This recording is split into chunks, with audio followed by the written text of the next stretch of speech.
Hello friends, welcome to my channel Angelin Creations. வாரம் தமிழ்நாட்டுல இருக்க மாவட்டங்களோட ஸ்பெஷலான ரெசிபிஸை பார்த்துட்டு இருக்கோம். அந்த வகையில இன்னைக்கு நம்ம பார்க்க போறது திருநெல்வேலி மாவட்டம். எஸ், திருநெல்வேலினாவே அல்வா தான். அந்த அல்வாவை ட்ரெடிஷனல் மெத்தட்லயும் லேட்டஸ்ட் மெத்தட்லயும் எப்படி செய்யறதுங்கிறத இன்னைக்கு வீடியோல நம்ம பார்க்கலாம். திருநெல்வேலி இருட்டுக்கடை அல்வாவோட வரலாறு நான் சொல்லி தெரிய தேவையில்ல. அந்த அளவுக்கு ரொம்ப பாப்புலரான கடை. ஆல்மோஸ்ட் ஒரு 3 தலைமுறையா ரொம்ப ஃபேமஸா இருக்கு. திருநெல்வேலிக்கு யார் போயிட்டு வந்தாலும் அந்த அல்வாவை வாங்கிட்டு தான் கண்டிப்பா வருவாங்க. நான் இது வரைக்கும் திருநெல்வேலிக்கு டிராவல் பண்ணி போனதில்லை. பட் என்னோட நெய்பர்ஸ் யாராவது போயிட்டு வந்தாங்கன்னா கண்டிப்பா அந்த அல்வா வாங்கிட்டு வருவாங்க. எனக்கும் அந்த அல்வா ரொம்ப பிடிக்கும். இன்னைக்கு வீடியோல அந்த அல்வா எப்படி செய்யறதுங்கிறத நம்ம பார்க்கலாம். திருநெல்வேலி அல்வா செய்யறதுக்கு என்னென்ன பொருட்கள் தேவைன்னு பார்த்தலாம். முழு கோதுமை 1 கப், இது இல்லைன்னா உடைச்ச சம்பா ரவை எடுத்துக்கோங்க. சர்க்கரை 3 கப், அதுலேருந்து ஒரு 1/2 கப் எடுத்து வச்சுருக்கேன் சிரப் ரெடி பண்ணுறதுக்காக. நெய் 1/2 கப் எடுத்துக்கோங்க. வேணும்னா இன்னும் கொஞ்சம் எக்ஸ்ட்ரா சேர்த்துக்கலாம். இப்போ நான் கோதுமையை ஒரு தடவை கழுவிட்டு 10 மணி நேரம் ஊற வைக்கிறேன். 2 கப் அளவு தண்ணி ஊற்றி ஊற வச்சுடுங்க. இப்போ ஊற வச்ச கோதுமையை அம்மிக்கல்லில் அரைச்சிக்கிறேன். ட்ரெடிஷ்னல் மெத்தடில் கோதுமை ஆட்டுக்கல்லில் போட்டு ஆட்டி தான் இந்த அல்வா செய்வாங்க. அது எப்படின்னு இன்றைக்கி காட்டுறதுக்காக தான் உங்களுக்கு இந்த மாதிரி அம்மிக்கல்லில் ஆட்டி காட்டுறேன். இந்த மாதிரி எல்லா கோதுமையும் அரைக்கிறதுக்கு ஆல்மோஸ்ட் 20 மினிட்ஸ் ஆச்சு. இந்த பதத்தில் நீங்கள் அரைச்சி எடுத்துக்கணும். இப்போ தான் புரியுது அந்த காலத்தில் எவ்வளோ கஷ்டப்பட்டுருப்பாங்க இந்த மாதிரி எல்லாம் அரைக்கிறதுக்கு. நீங்கள் இவ்வளோ கஷ்டப்பட தேவையில்லை, மிக்ஸி ஜாரில் போட்டு அரைச்சிக்கலாம். இப்போ நம்ம அரைச்ச விழுதை நம்ம ஊற வச்சுருந்தோம்ல அதே தண்ணியில் போட்டு நல்லா கோதுமையை பிசைஞ்சு பால் எடுக்கணும். நல்லா கையில் பிசைஞ்சு விட்டிங்கன்னா அந்த கோதுமை பால் கிடைக்கும். அதை நம்ம தனியாக ஃபில்டர் பண்ணி எடுத்துக்கணும்.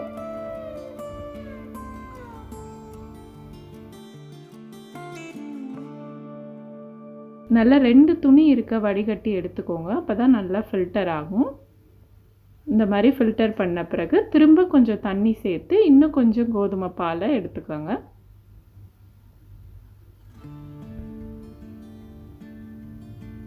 இப்போ நம்ம கோதுமை பால் ஃபுல்லாக எடுத்து வச்சாச்சு. இதை நம்ம மூடி போட்டு வச்சிடலாம். ஒரு 2 ஹவர்ஸ் இதை அப்படியே ரெஸ்ட் ஆகணும். பால் தனியாக தண்ணி தனியாக பிரிஞ்சிரும். இப்போ லேட்டஸ்ட் மெத்தட், 1 கப் கோதுமையில் கொஞ்சமாக தண்ணி விட்டு விட்டு மாவு பிசைஞ்சிக்கலாம்.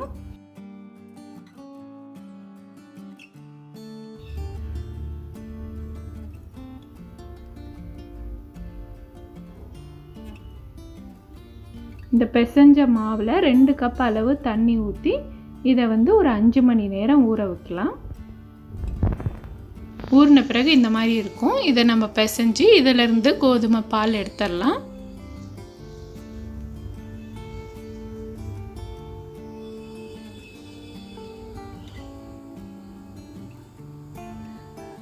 இப்போ அந்த கோதுமை பாலையும் வடிகட்டி எடுத்துடலாம்.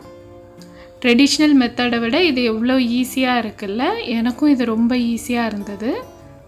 இப்போ நான் அதில் எல்லா கோதுமை பாலையும் ஸ்டெயின் பண்ணி எடுத்துட்டேன். இதையும் அதே போல் ஒரு 2 மணி நேரம் அப்படியே விட்டுடலாம். கோதுமை பால் தனியாக தண்ணி தனியாக பிரிகிற வரைக்கும் விட்டுடலாம். நான் இந்த மாதிரி ஒரு டால் கிளாஸில் ஊற்றி வச்சுருக்கேன். ஸோ தட் அந்த தண்ணி தெளிஞ்சதை உங்களுக்கு காட்டுறதுக்காக. இப்போ நான் ஒரு பேனில் நெய் ஊற்றி கொஞ்சம் முந்திரி வறுத்துக்கிறேன். திருநெல்வேலி இருட்டுக்கடை அல்வாவில் முந்திரி எதுவும் இருக்காது. பட் நான் வீட்டில் கொஞ்சம் ரிச்சாக இருக்கட்டும்னு முந்திரி சேர்க்குறேன். விருப்பப்பட்டால் செய்கிறேங்க, இல்லைன்னா அப்படியேவும் சாப்பிட்லாம்.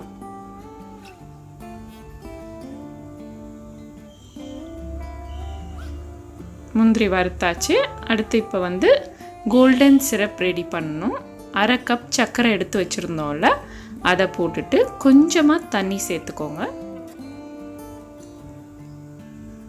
தண்ணி சேர்த்துட்டு இதை நல்ல ஒரு கோல்டன் கலர் வர வரைக்கும் இந்த சிரப்பை நல்லா காய்ச்சுங்க.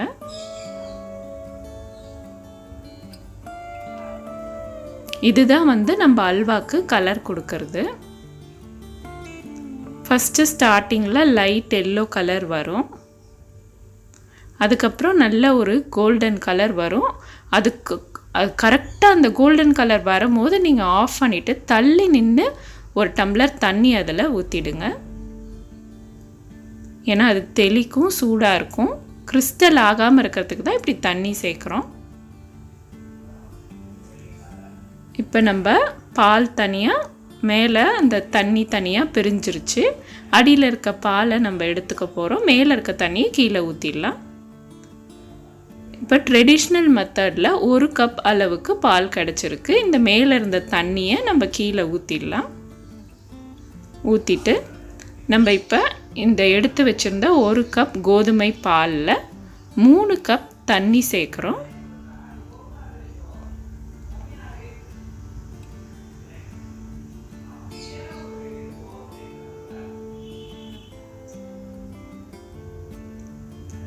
இப்போ ட்ரெடிஷ்னல் மெத்தட் 1 கப் கோதுமை பாலில் 3 கப் தண்ணி சேர்த்து வச்சுருக்கேன்.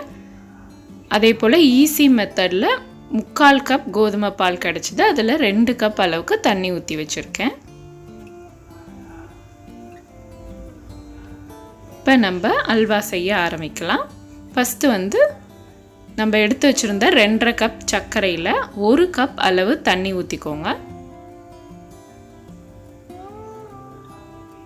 தண்ணி ஊற்றி இந்த சர்க்கரை கரைஞ்சதும் ஒரு சிறு கம்பி பதம் வர வரைக்கும் வெயிட் பண்ணுங்கள். ட்ரெடிஷ்னல் மெத்தடுக்கு 2.5 கப் அளவு சர்க்கரை எடுத்திருக்கேன்.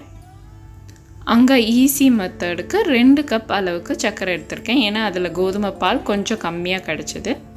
இப்போ 1 ஸ்ட்ரிங் கன்சிஸ்டன்சி வந்துருச்சு. வந்த பிறகு நம்ம கோல்டன் சிரப்பை ஊற்றிடலாம்.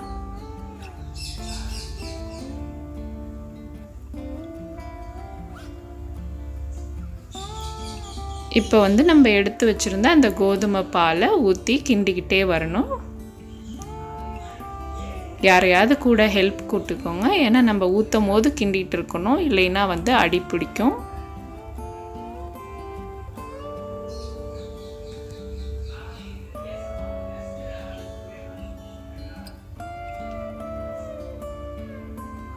இப்போ அந்த பக்கம் ஈஸி மெத்தட்லேயும் கோதுமை பால் ஊற்றிட்டேன்.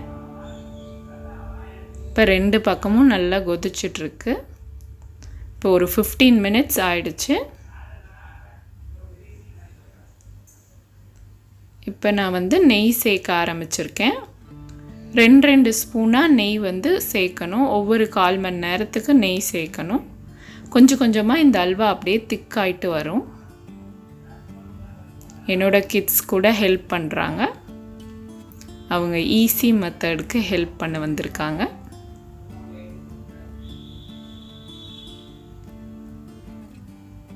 இப்போ பாருங்கள், கொஞ்சம் கொஞ்சமாக அல்வா நல்லா திக்காகிட்டு வருது.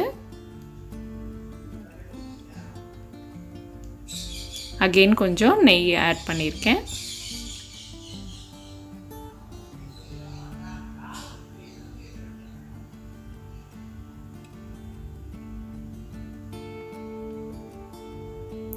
எங்கள் வீட்டிலே கம்மன்னு வாசனை வருதுங்க. ஏன்னா அந்த அளவுக்கு இந்த அல்வா வீட்டையே தூக்குது. எப்போ முடியும்னு காத்துட்ருக்காங்க எங்கள் வீட்டில் இருக்கவங்கெல்லாம்.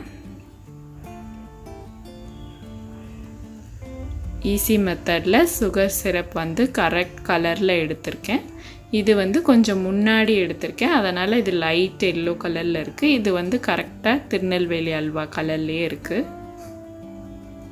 ஸோ நம்ம அந்த சுகர் சிரப்பை நம்ம செய்யும் போது அந்த கலர் கரெக்டாக பார்த்து எடுத்தோம்னா தான் கரெக்டாக கிடைக்கும் நமக்கு அல்வாவோட கலர்.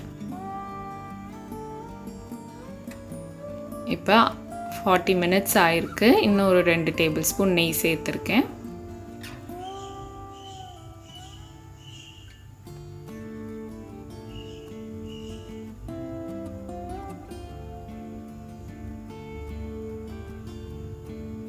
இந்த மாதிரி நல்லா கைவிடாமல் கிண்டிட்டு வாங்க.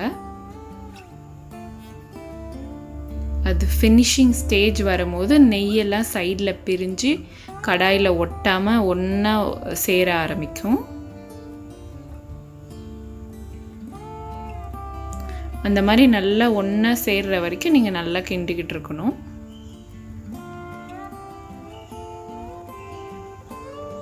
இப்போ ஆல்மோஸ்ட் 1 hour 10 minutes ஆயிருக்கு.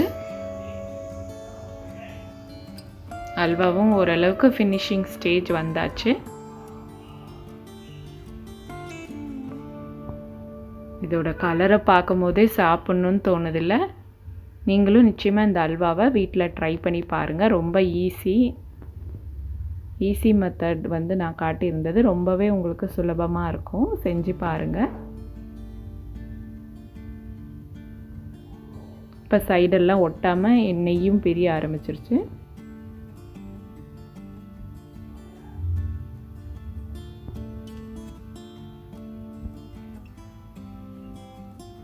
இந்த ஸ்டேஜில் நம்ம வறுத்து வச்சுருந்த முந்திரியெல்லாம் இப்போ சேர்த்துடலாம்.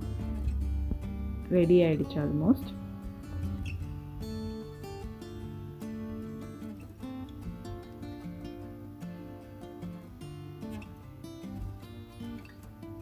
இந்த ஸ்டேஜ்லேயே நீங்கள் ஸ்டவ்வை சுவிட்ச் ஆஃப் பண்ணிவிடுங்க. ஏன்னா வந்து கொஞ்சம் நேரம் நம்ம எக்ஸ்ட்ரா விட்டோம்னா அல்வா வந்து ரொம்ப திக்காகிடும், ஒரு மாதிரி ஜக்குன்னு ஆகிடும். இந்த மாதிரி இருந்தால் தான் நல்லா அல்வா கொலன்னு சாப்பிட சூப்பராக இருக்கும். இப்போ நம்ம ட்ரெடிஷ்னல் மெத்தடும் ஓரளவுக்கு முடிஞ்சிருச்சு. எண்ணெயெல்லாம் சைடில் பிரிய ஆரம்பிச்சிருக்கு. நெய்யெல்லாம் சைடில் பிரிய ஆரம்பிச்சிருக்கு.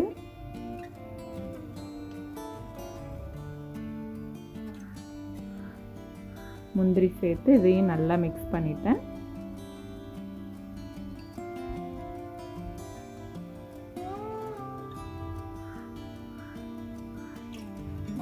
Traditional method versus easy method halwa ரெண்டுமே ரெடி ஆகிடுச்சு. இதை வந்து ஒரு சர்விங் பவுலில் மாற்றிடலாம். ஆற இது நல்லா திக்காயிடும். எங்கள் வீட்டில் இருக்கவங்க டேஸ்ட் பண்ணி என்ன ரிவ்யூ சொன்னாங்கன்னா, ட்ரெடிஷ்னல் மெத்தட் டேஸ்ட்டில் பெஸ்ட், ஈஸி மெத்தட் கலர் அப்பியரன்ஸில் பெஸ்ட் அப்படின்னு சொன்னாங்க. எஸ் ஃப்ரெண்ட்ஸ், திருநெல்வேலி அல்வா எப்படி செய்யறதுன்னு பார்த்தீங்களா? உங்களுக்கு எந்த மெத்தட் பிடிச்சிருந்தது, ட்ரெடிஷனல் மெத்தடா இல்லை லேட்டஸ்ட் மெத்தடான்னு கீழே கமெண்ட் செக்ஷனில் சொல்லுங்கள். என்னோட ஹஸ்பண்ட் எப்பவும் சொல்வாரு, ஒரு ஊரோட உணவை சமைக்கும் போது அந்த ஊர்ல போய் சாப்பிட்ட ஃபீல் கிடைக்கணும், அந்த அளவுக்கு பெர்ஃபெக்டா செய்யணும்னு எப்பவுமே கேட்பாரு. இன்னைக்கு வந்து இந்த திருநெல்வேலி அல்வா அந்த அளவுக்கு பெர்ஃபெக்டா வந்தது. எப்பவுமே நான் வந்து இந்த அல்வாவை நல்லா ஆறி போய் திக்கான கன்சிஸ்டன்சில தான் சாப்பிட்ருக்கேன். இன்னைக்கு தான் ஃபர்ஸ்ட் டைமா சுட நல்ல கொலன்னு இந்த அல்வாவை சாப்பிட்டேன். ரொம்பவே டேஸ்டியா இருந்தது. நீங்க நிச்சயமா வீட்டுல இந்த ரெசிபியை ட்ரை பண்ணி பாருங்க. உங்க வீட்டுல இருக்கவங்க எல்லாருக்குமே கண்டிப்பா பிடிக்கும். இந்த வீடியோ உங்களுக்கு பிடிச்சதுன்னா லைக் பண்ணுங்க, கமெண்ட் பண்ணுங்க, ஷேர் பண்ணுங்க. மறக்காம ஏஞ்சலின் கிரியேஷன்ஸ் சேனலுக்கு சப்ஸ்கிரைப் பண்ணுங்க. தேங்க்ஸ் ஃபார் வாட்சிங்.